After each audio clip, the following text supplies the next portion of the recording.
everyone, I'm Sagarika back again with another episode of TVS FYI Season 1. र आजको topic रहेको छ how to change your oil filter and oil.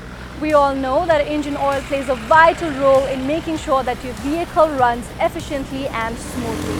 It creates a protective layer between the moving parts of the engine, making sure that it's lubricated and is cool, which will further prevent any wear and damage of your vehicle. Changing your engine oil regularly also increases the efficiency of your vehicle and protects it from any further damage. To find out more on this, we are now headed to Iron Monk Garage to meet our expert.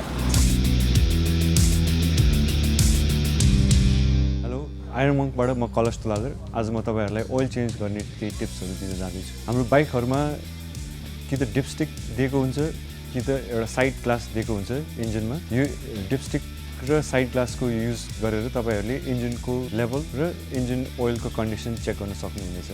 तपाईको बाइकमा dipstick अथवा side glass हेरेर तपाईले engine oil change गर्ने time हेर्न सक्नुहुनेछ. Dipstick भएको बाइकहरुमा dipstick निकालेर एकचोटी कपडाले पुस्नुस् अनि फेरि डिपस्टिक छिराएर बाइकलाई सिधा पारेर 2-3 सेकेन्ड राख्नु. डिपस्टिक निकाल्दाखेरि ओइलको लेभल कहाँसम्म हुन्छ त्यो देखिन्छ. हाई र लो को बिचमा छ भने चाहिँ तपाईको इन्जिन सेफ हुनेछ.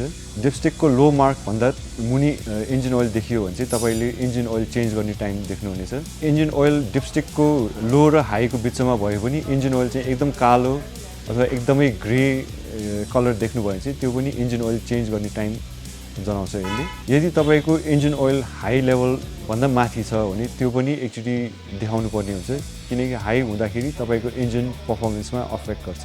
यदि तपाईको इन्जिन ओइल नर्मल कलर भन्दा पनि फरक छ.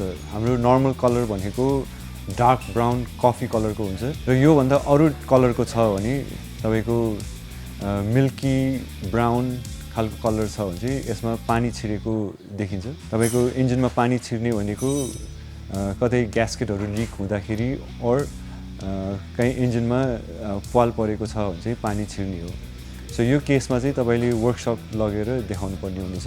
इन्जिन ओइल एकदम डर्टी हुनुको अर्को रिजन भनेको क्लच प्लेटको वेयर एकदम एक्सेसिभ भयो भने इन्जिन ओइल चाहिँ नि ब्ल्याक र डार्क ब्राउन नभइकन ग्रे कलरको देखिन्छ र यो हुँदाखेरि चाहिँ नि इन्जिन कम्पोनेन्ट्सहरुलाई एकदम धेरै असर पार्ने हुन्छ र तपाईको राइड पनि कम्फर्टेबल हुँदैन. सो यो केसमा पनि तपाईले बाइकलाई चाहिँ सर्भिसिङमा लानुपर्ने हुन्छ.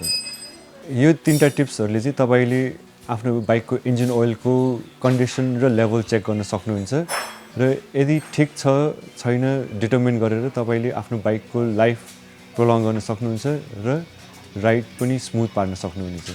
Thank you. Well, that was it for today. Thank you so much for joining us and I hope it was really informative.